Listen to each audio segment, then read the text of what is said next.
Alors, salut YouTube, bienvenue sur la chaîne à la recherche de la vérité. Alors j'espère que le son sera bon, parce que j'ai oublié le micro à l'hôtel.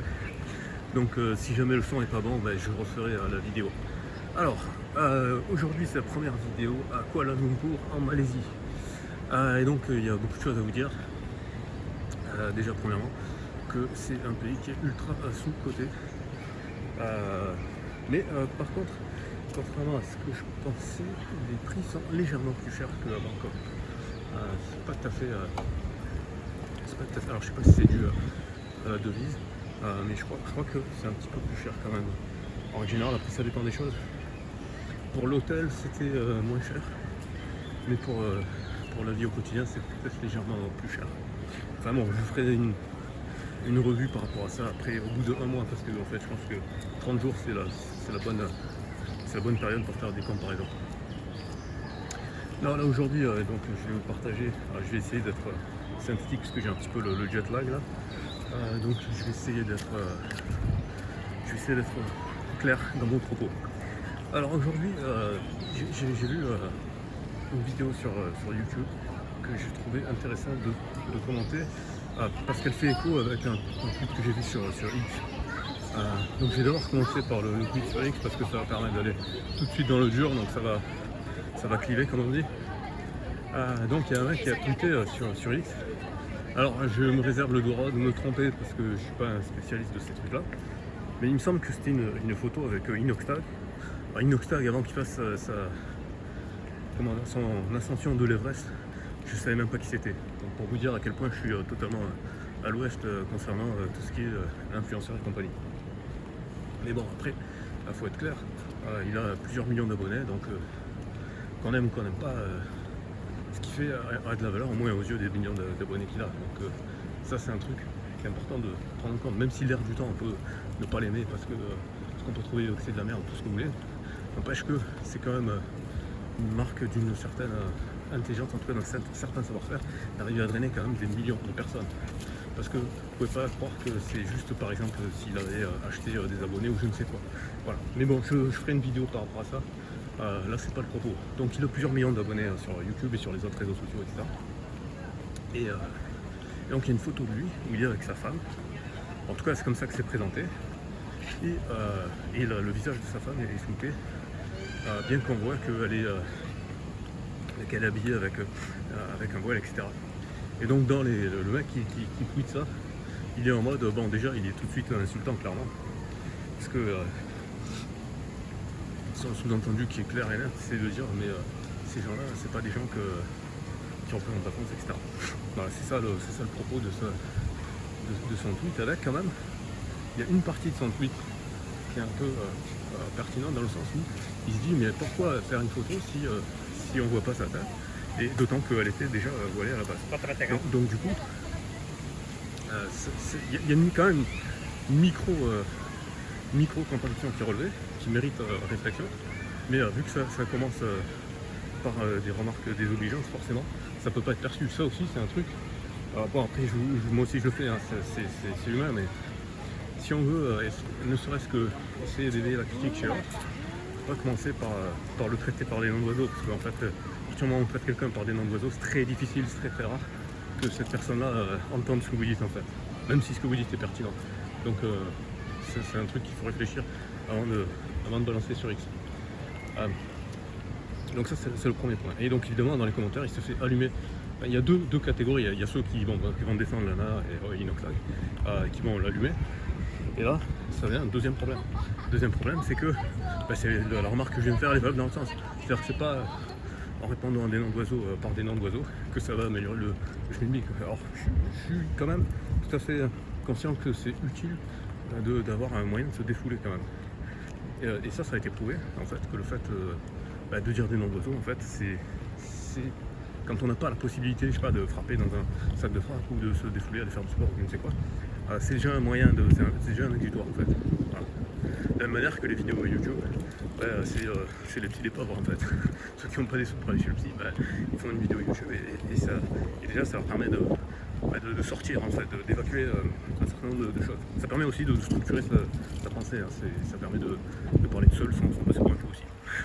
Donc c'est plein de vertus en fait de faire des vidéos.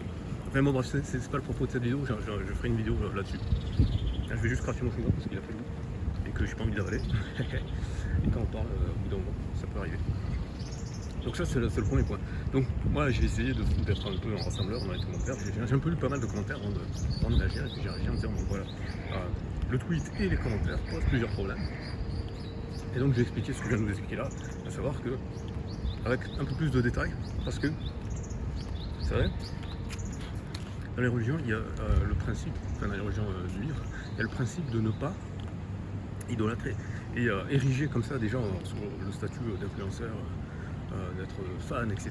Bah, c'est une sorte d'idolâtrie en fait. Donc c'est en contradiction avec la religion finalement. Donc ça c'est un premier point que j'ai soulevé.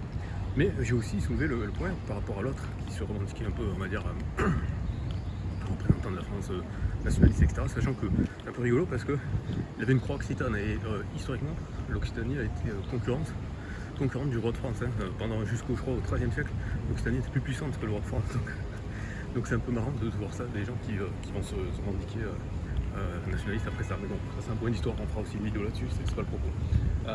Et donc, je lui dis, tu sais, même si je sais que ça allait probablement un petit peu l'énerver, mais comme j'ai fait ça de façon polie et structurée, je pense que ce sera difficile de sa part de honnêtement rejeter ma critique. Je lui ai dit, tu sais, finalement, cet individu à Inoxtag, il a des millions d'abonnés, donc ça veut dire que le peuple de France, d'une certaine manière, l'a élu, parce que les influenceurs, pour qu'ils puissent avoir de l'influence, ça veut dire qu'il y a des gens qui les suivent.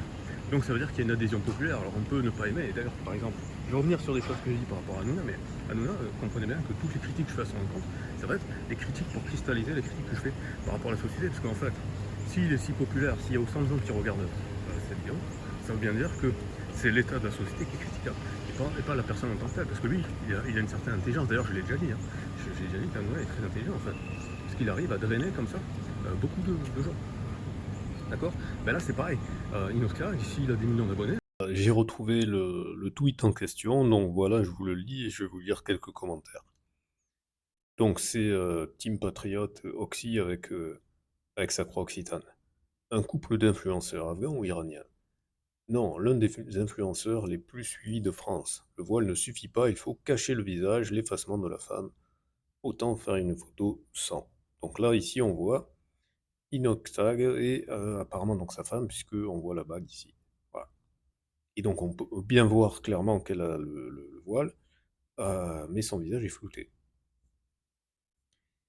Et donc là, il y en a qui disent tu peux expliquer le comportement des hommes frustrés à l'idée que des femmes puissent s'habiller de manière pudique. Donc il y a, comme je vous disais précédemment dans la vidéo, il y a deux teams, il y a ceux qui défendent Inoxtag et il y a ceux qui défendent la personne qui a dit ça. Bon, encore lui, je trouve que son commentaire est sympa parce qu'il bon, il dit juste que l'autre il est frustré. Bon, je trouve que c'est un peu petit de dire ça parce que ça permet pas d'argumenter, mais voilà. Mais Grok, parce qu'il a demandé à Grok, hein, Grok lui répond certains hommes se sentent frustrés quand les femmes s'habillent pudiquement car cela défie les normes de genre traditionnelles et les attentes de visibilité sexualisée. Cette réaction peut venir d'un sentiment Alors là, c'est là où Grok, quand vous lui posez des questions en français, des fois, il fait pas vraiment la traduction, et ça, entitlement, c'est de l'anglais, en fait.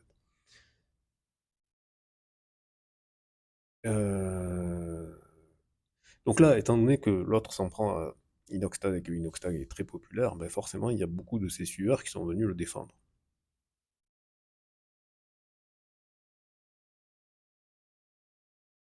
Voilà, donc là, tout de suite, on est dans l'insulte quand même, hein, parce que même s'il reste poli, il traite l'autre d'ordure quand même, ce qui permet pas vraiment la discussion.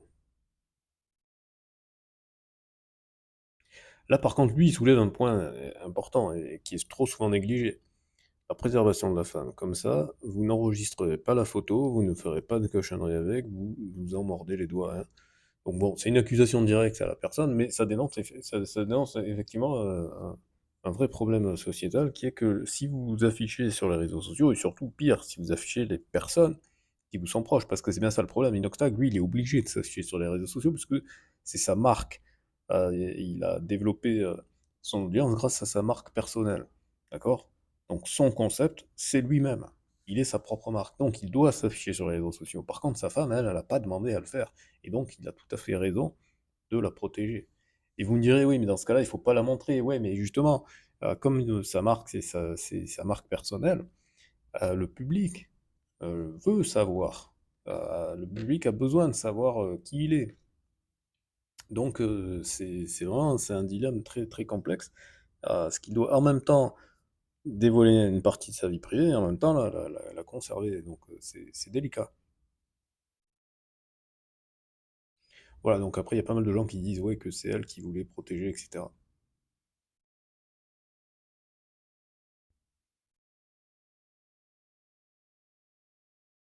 Donc la majeure partie des gens étaient plutôt dans son sens,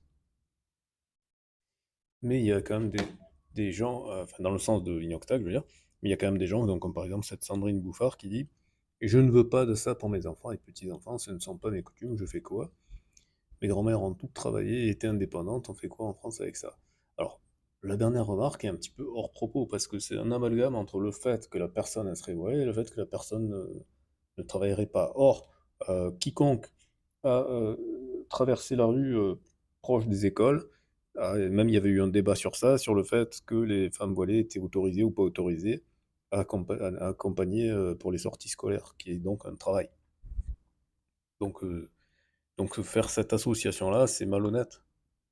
Ou alors ça dénote d'un manque d'analyse et de défaillance ou d'efficience en termes de logique. C'est un raccourci extrêmement trop rapide et qui n'est pas valide logiquement. Qu'on soit d'accord ou qu'on ne soit pas d'accord, hein.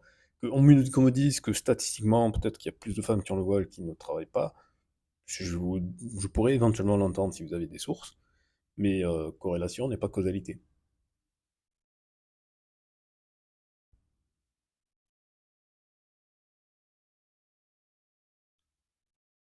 Voilà, après, vous voyez, donc lui, bon, avec son pseudo, on a très bien compris que c'était un fan du petit Olive, petit Eric Olive, et qui fait une remarque désobligeante juste à partir d'une main. Voilà, là c'est pareil.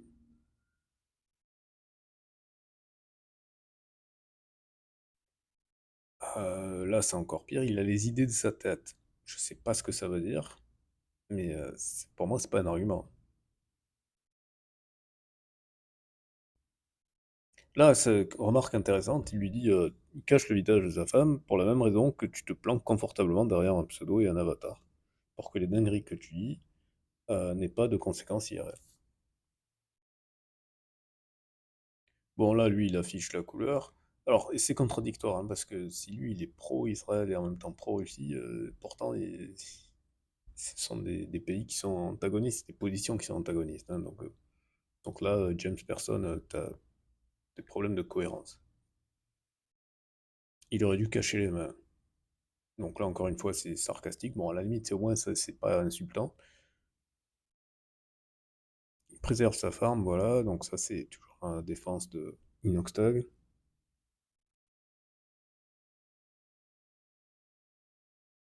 Voilà, donc elle le défend. Par contre, euh, sauf erreur de ma part, je pense que c'est pas Babochka qu'elle veut écrire, mais Babouchka. Mais ça, c'est une autre histoire. Voilà, là, c'est tout de suite insultant, c'est de dire que les femmes qui ne mettraient pas le voile seraient des PUTE. D'accord? Voilà.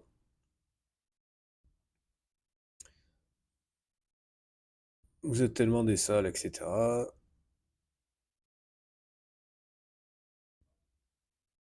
Alors, lui qui dit qu'il n'y a aucune mention de ça dans le Coran, bon, je ne vais pas rentrer là-dedans.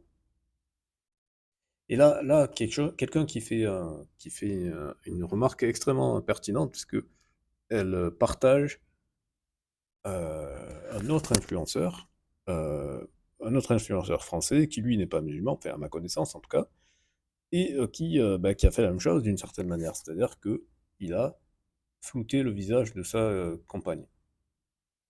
Et là, effectivement, personne n'est venu lui dire de remarque ou quoi que ce soit.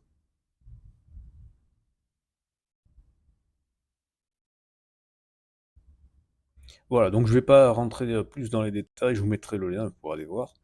Mais on voit que ça dénote quand même un sacré problème de société. Voilà, je vous laisse. Vous voyez les insultes quand même très trash, hein, et prodiguées par une femme, hein. Les gens qui pensent que les rageux sur internet sont nécessairement des hommes, bah non, pas forcément. Voilà, je vous laisse avec la suite de la vidéo et à très bientôt. Alors c'est la deuxième partie de la vidéo parce que j'ai été interrompu par ma mère. Donc je disais, si Inoxtag il a des millions d'abonnés, ça veut dire qu'il est représentatif, en tout cas d'une certaine partie de la population. Et des millions d'abonnés, c'est quand même beaucoup. Il y a des influenceurs de langue anglaise qui n'ont pas ce nombre d'abonnés. Parce qu'il faut aussi prendre en compte ça quand même. Hein. La France, c'est un petit territoire avec peu d'habitants. Et les gens qui pensent à la francophonie elle est en perte de vitesse. Il y a de moins en moins de gens qui parlent français en fait. Parce que contrairement à une pensée populaire, pendant un certain temps, il y avait effectivement le facteur démographique en Afrique qui disait que le français était plus utilisé, mais la politique française a été tellement lamentable avec notre temps qu'il y a plein de pays africains qui ont décidé d'arrêter l'usage du français, comme par exemple l'Algérie qui a passé des accords avec l'Angleterre pour basculer vers l'anglais. Notamment, il y a aussi des pays de l'ancienne colonisation francophone qui sont passés dans le Commonwealth. Donc, l'avenir du français est très menacé. D'ailleurs, l'avenir de beaucoup de langues est très menacé. Et je pense qu'à terme, il y a un risque non négligeable que l'anglais devienne de facto la lingua franca. Ça va peut-être prendre plus de temps que prévu, mais par exemple, la Malaisie c'est un bon exemple pour ça, puisqu'il y a trois peuples essentiellement en Malaisie. Il y a les Malais, il y a les Indiens, il y a les Chinois. Et la langue commune, du coup, c'est l'anglais. Alors que en fait, aucune de ces langues est proche de l'anglais, en fait. Mais pour des raisons pragmatiques, ils utilisent l'anglais. Et par exemple, en Union Européenne, c'est à peu près ce qui est en train de se passer. Même si le Royaume-Uni ne fait plus partie de l'Union Européenne, si l'Union Européenne survit, hein, ce qui n'est pas sûr, hein, parce qu'on peut tout à fait exploser avec la crise ukrainienne, mais bon, ça c'est un autre propos. Si elle survit, très probablement, elle sera d'une manière ou d'une autre obligée d'utiliser l'anglais comme lingua franca. Mais bon, c'est un autre sujet de vidéo. Donc je reviens à ce que je disais. Donc Inoxtag, il est représentatif, que ça plaise ou non, qu'on n'aime pas les gens qui représentent, il est représentatif d'une partie de la population. Et d'un autre côté, les gens qui vont défendre cette femme et donc le fait de pouvoir afficher des valeurs de pudeur que je défends également. Et je suis tout à fait d'accord, je pense qu'il y a un problème de pudeur dans la société, mais je pense que la pudeur, c'est effectivement l'accoutrement. Et je pense que les femmes sont trop dénudées, pas seulement de leur fait, parce qu'on a tendance toujours à dire ouais le voile c'est son choix, etc. Mais en fait, effectivement, il faut arrêter d'esprit qu'il y a une vraie pression par rapport à pression culturelle par rapport au voile, mais il y a aussi une pression culturelle par rapport au dénuement. Ça marche aussi dans le sens. En fait, tous les arguments qui vont dans un sens, ils sont tout à fait applicables dans l'autre sens. Et ça, je pense qu'il n'y a pas assez de gens qui ont l'honnêteté de le dire. Voilà. Et donc, la pudeur, c'est certes l'apparence vestimentaire, mais c'est aussi l'attitude, parce que l'attitude, ça joue beaucoup.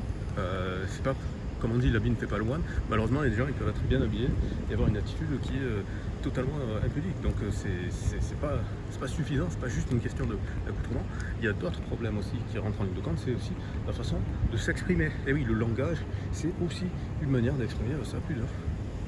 Et vous voyez que si vous faites un décalage, je dirais que même que avec le langage et l'attitude, ça peut presque, je dis bien, ça peut presque faire oublier l'accoutrement, même si l'accoutrement c'est quand même ce qu'on voit en premier, hein. C'est-à-dire que si dans une situation où il n'y a pas la possibilité de parler, c'est que l'accoutrement et éventuellement le langage corporel qui pourrait jouer. Donc c'est quand même les trois facteurs, c'est quand même lié et c'est important quand même de développer les trois. Voilà. Voilà, donc du coup, les gens qui insultent dans les commentaires, ils affaiblissent leur position parce qu'ils se décrédibilisent, puisque ils apparaissent comme les barbares. Parce que dire aux autres, vous êtes des porcs, etc., dire tout un tas de noms d'oiseaux pour dire parce que vous protégez pas vos femmes, vous n'êtes pas piqué avec vos femmes, etc., en utilisant ce langage chassier, ça affaiblit la position, parce que c'est pas spécialement pudique de parler de cette manière-là, en fait. D'autant plus que c'est quand même pas mal hypocrite, parce qu'il y a beaucoup de mecs qui vont prôner les valeurs de pudeur, etc. pour leurs femmes, et qui vont aller voir des femmes de petites vertus. Donc voilà, c'est quand même important d'essayer d'être un minimum cohérent. Voilà. Bon là j'arrive, j'ai envie de sortir par une autre sortie, donc je vais faire le tour par là. Au passage, je vous montre les tours de Malaisie, tout ça. Mais aujourd'hui c'est fermé, donc je ferai demain une vidéo depuis les tours quand ça sera ouvert. Ou demain ou après-demain, parce que demain ça sera ouvert pour la billetterie et je crois qu'il faut acheter les places la veille pour le lendemain ou un truc comme ça. Voilà. Donc voilà, c'est ça que je voulais partager dans cette vidéo, qui fait écho à une vidéo que j'ai vue. Voilà. Et donc comme ça on va faire le lien. Donc la vidéo que j'ai vue, c'est une vidéo de Ben Nevers. Et je sais pas si c'est comme ça qu'on dit son nom, mais je crois que c'est comme ça qu'on dit son nom. Et en fait, la vidéo, elle est dérangeante sur plein d'aspects. Je vous invite à aller la voir quand même, pour me faire votre propre avis. Et je vais vous expliquer, moi, ce que j'en ai retiré et quelles sont les critiques saillantes que j'ai à faire par rapport à cette vidéo. Alors, la première chose, c'est que dans cette vidéo, il y a une jeune femme qui défend le point de vue d'une femme qui a couché avec plus de 100 mecs. Alors déjà, c'est ultra problématique, j'ai rien que de poser la chose comme ça. Mais j'ai envie de dire, entre guillemets, c'est de bonne guerre, puisqu'on peut dire, oui, avec toutes les vidéos qu'il y a eu, des mecs qui font les marioles, comme quoi ils arrivent à lever plein de nanas et compagnie. Bon, d'une certaine manière, si on joue la carte de l'égalité jusqu'au bout, c'est logique que ce genre de vidéo apparaisse.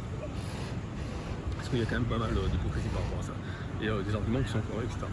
Néanmoins, donc je vous laisse aller voir sa vidéo, tout ce qu'elle raconte et compagnie. Moi, je vais vous expliquer ce qui m'a posé problème. Et elle le dit dans la vidéo, mais elle le dit de façon très très légère. Premièrement, c'est que l'aspect de la protection a été quasiment absent de son parcours jusqu'à très récemment.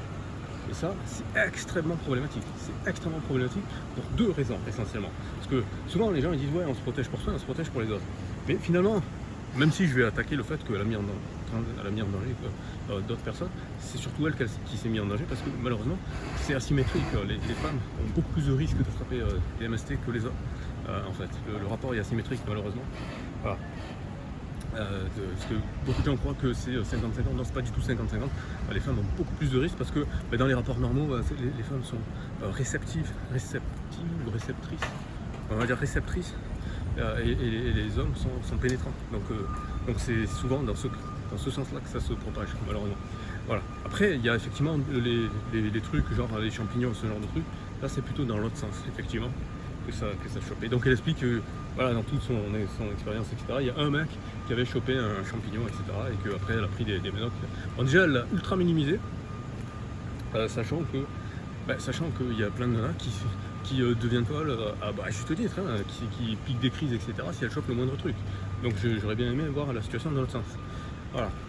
Donc ça c'est le premier point, c'est extrêmement irresponsable vis-à-vis d'elle et vis-à-vis donc des meufs qu'elle est censée représenter, parce que si elle passe sur une chaîne, Ben Nevers, alors lui il a pas des millions d'abonnés, mais il a je crois 600 000 abonnés, ce qui est quand même pas rien. 600 000 abonnés, c'est quand même un centième de la population française, c'est quand même beaucoup. C'est quand même beaucoup. Donc du coup ça veut dire que potentiellement il y a beaucoup de jeunes femmes qui vont être exposées à son discours et qui pourraient se dire de faire pareil, parce qu'il faut être clair, ça je renvoie sur les vidéos qui traitent de René Girard, le principe mimétique. Je ne sais pas si je ferai une vidéo là-dessus, parce que très honnêtement je n'ai jamais lu de René Girard, je connais un petit peu sa théorie parce que j'ai vu pas mal de vidéos là-dessus, mais je n'ai pas à proprement parler lu ses livres, etc. Donc je renverrai plutôt vers des vidéos de par exemple le précepteur qui a fait une vidéo récemment là-dessus, mais surtout avec Nomachi, parce que c'est peut-être lui en francophonie qui l'a le plus poncé. Quasiment toutes ses vidéos il fait une référence à René Girard. Alors après Nomachi, je vous le dis tout de suite, c'est ardu de rentrer dedans. Certains vont croire que c'est un gourou, etc. C'était mon cas la première fois que j'ai vu ces vidéos, mais il y a quand même, quand on creuse, il y a quand même une pensée derrière. On peut ne pas être d'accord sur plein de trucs, mais il y a quand même de la matière grise derrière sa vidéo. Ça fait consommer du glucose quand même, et pas pour rien. C'est quand même quelqu'un d'intelligent objectivement, même si on peut ne pas être d'accord avec ses thèses, etc. Il y a quand même de la pensée derrière. Voilà. Bref, je digresse, mais je fais que ça dans cette vidéo. Et donc voilà, donc déjà ça c'est ultra problématique, évidemment, c'est problématique comme je l'ai dit, pour les gens qu'elle va exposer, mais ça je dirais beaucoup moins que les jeunes femmes qui voudraient faire pareil. Voilà, donc ça c'est... Parce que je dirais aussi que traditionnellement et naturellement, les femmes étant en général plus sélectives, plus restrictives et plus précautionneuses, souvent en général les hommes vont recevoir des barrières des femmes, ils vont dire non, mets une protection, machin, etc. D'accord. Donc en général le problème est dans ce sens. Même si ça arrive, hein, ça m'est déjà arrivé des femmes qui demandent de retirer la capote et tout, etc. Donc il y a quand même des comportements très dangereux. Donc il faut faire attention à ça. Bon, je vais aller explorer un territoire que je connais pas trop. Je vais passer beaucoup compris, donc je vais continuer, je vais faire le tour comme ça. Donc il y a ça.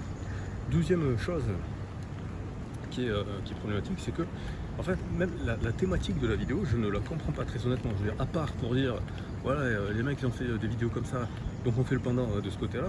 Je veux dire, quand on sait qu'il y a récemment, alors je sais plus, je crois que c'est en Angleterre et en Australie, ouais, enfin, vous me direz dans les commentaires si je me trompe, mais je crois que c'est une en Angleterre et une en Australie, deux influenceuses qui ont fait des défis vraiment dégueulasses, du style une je couche avec 100 mecs en une journée et l'autre avec 1000 je crois. Voilà. Je veux dire, c'est totalement du n'importe quoi. D'autant que pareil, il y a eu le même problème de celle qui a fait avec les 100 mecs. À un moment donné, je crois qu'il n'y a pas eu de protection ou je ne sais quoi. Enfin, bref, donc du coup, énormément de problèmes, énormément de risques. Je vais me mettre là dans un petit coin à peinard, parce que j'en ai marre de marcher. Énormément de problèmes de risques de propagation de MST, en fait, tout simplement. Les gens ils ont tendance à croire que ça y est, c'est qu'il n'y a que le SIDA qui pose problème. Non, il y a plein d'autres trucs qu'on peut choper. C'est dangereux en fait. Ça implique énormément de choses en fait d'avoir des rapports avec des personnes. Et ça rejoint du coup la vidéo que j'avais faite par rapport au livre de Gunther Anders, l'obsolescence de l'homme. Je crois que c'est comme ça que ça s'appelle. Oui, ça c'est l'obsolescence de l'homme. Je vais remettre un lien vers cette vidéo, ou surtout vers le tweet où il y a la petite vidéo de 3 minutes qui explique bien quels sont les éléments clés du livre, hein, parce qu'en fait c'est ça les gens aussi, hein, je digresse encore, mais c'est un truc important. C'est pas nécessaire de lire tous les livres de la première ligne à la dernière ligne. Ce qui est important, c'est de récupérer la moelle essentielle de ces livres. Waouh, je fais une digression, mais regardez-moi la taille de ces fourmis. Regardez-moi la taille de ces fourmis, elles sont absolument énormes. Je sais pas si vous voyez la taille de ces fourmis. Et en plus, j'imagine qu'elles doivent piquer ou faire des trucs comme ça. Vous imaginez la taille de ces fourmis? C'est absolument hallucinant. Bref. Voilà, donc, du coup c'est problématique pour ça également. Parce que ça met beaucoup trop la focale sur cet aspect-là de la vie, même si c'est un aspect qui est très important, on ne va pas se mentir. Mais du coup, je pense que après mûre réflexion, effectivement, il faudrait peut-être mettre des barrières en fait, tout simplement, parce que là ça part trop loin, ça part dans des mauvaises directions.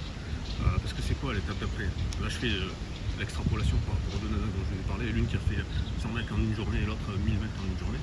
C'est quoi après? C'est quoi le truc? Parce que c'est la surenchère, c'est toujours plus. Mais sauf que la pensée n'a pas de limite, mais le corps physique a des limites. D'accord? On n'est pas immortel, on a des risques. Et puis surtout, toutes ces choses-là, les gens ne pensent pas aux conséquences qu'il y a en fait.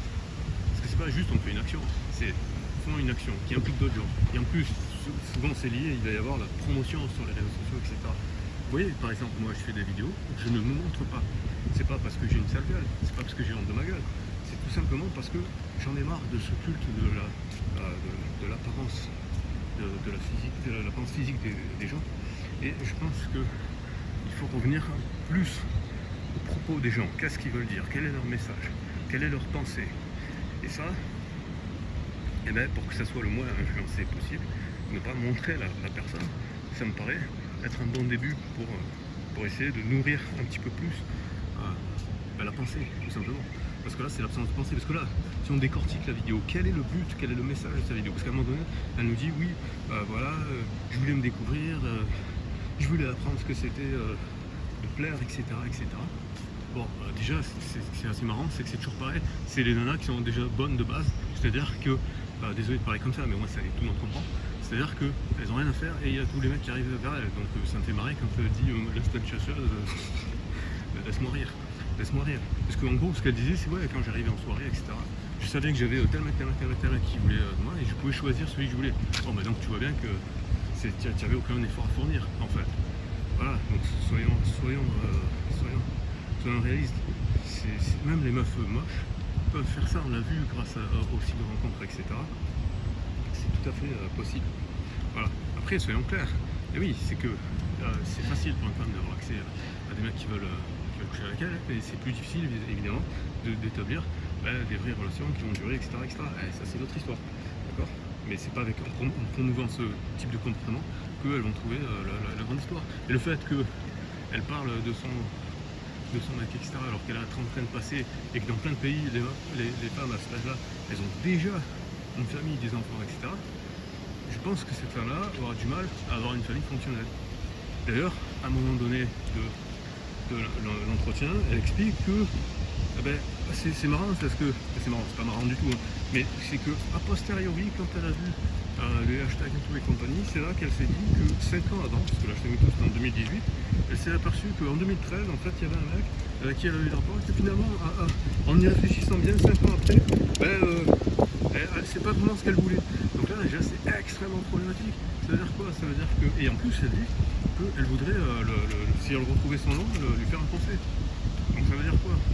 Parce que j'ai envie de dire presque peu importe la façon dont ce mec va se comporter, parce qu'elle explique qu'elle avait un radar pour repérer quels sont les mecs dominants et il pourra les sélectionner parce que c'est ça qu'elle recherchait.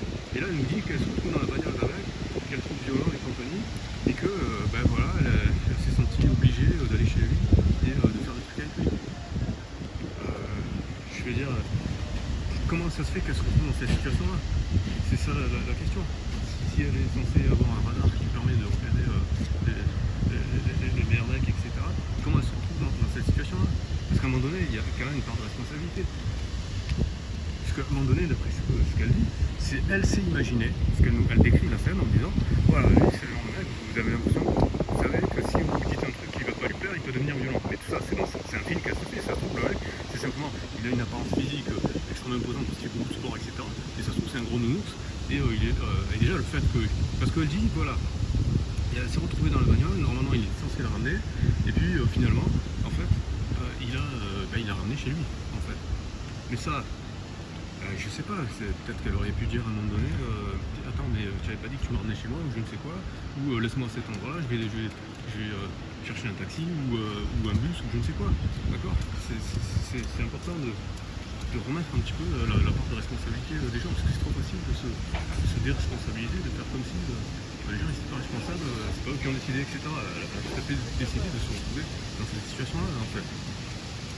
Quand bien même le mec qui aurait dit je te raccompagne, et finalement il n'a pas raccompagné. Je veux dire, c'est pas comme si elle était endormie, qu'il lui avait donné une somnifère et qu'elle pouvait pas voir le trajet et pas s'apercevoir.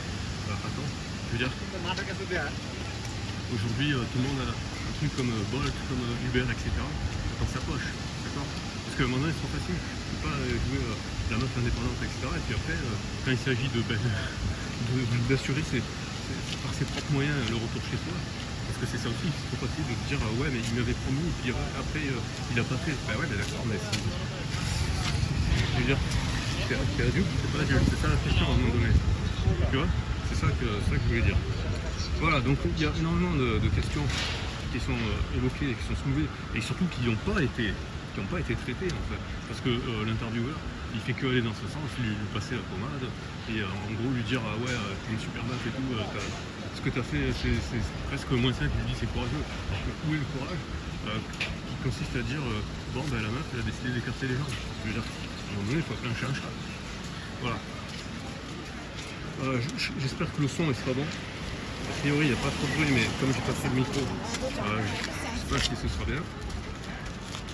Et c'est à peu près tout ce que je voulais dire. Enfin, il y a d'autres trucs que je voulais dire, mais je vais les structurer par écrit. Et puis voilà. C'est tout pour cette vidéo. Comme d'habitude, vous connaissez la chanson.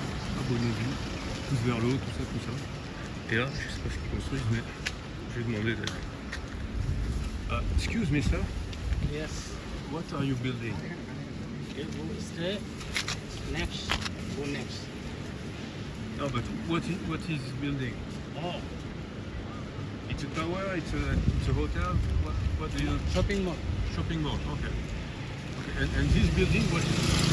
Yes, shopping mall. Titan. Okay, so extension of the shopping mall. Okay. Finish. Ok, thank you. Ok. Bon, et d'ailleurs, les gars, ça me fait marrer parce que quand je suis arrivé à l'aéroport de Kuala Lumpur, il y avait des Français et il y avait des Français qui venaient d'arriver comme moi Et il y en avait qui apparemment ils habitaient ici. Et ils leur ont dit à ceux qui arrivaient, ouais vous inquiétez pas, ici les gens ils parlent pas leur langue, ils parlent tous l'anglais. C'est pas tout à fait vrai, pas tout à fait vrai. Ils utilisent de façon pragmatique l'anglais, mais ils n'ont pas tous le même niveau, et puis surtout ils parlent leur propre langue entre eux, hein. Soyons clairs. Voilà, d'ailleurs, si je la retrouve, je vous mettrai une vidéo d'un russe qui a interviewé un Australien qui s'est marié avec une Malaisienne, et du coup qui a appris le malais. Donc voilà, c'est important de garder ça à l'esprit. Mais voilà, je ferai d'autres vidéos sur comment ça se passe ici. Voilà, c'est pour l'instant le premier petit tour dans le centre de Cannes, et à très bientôt.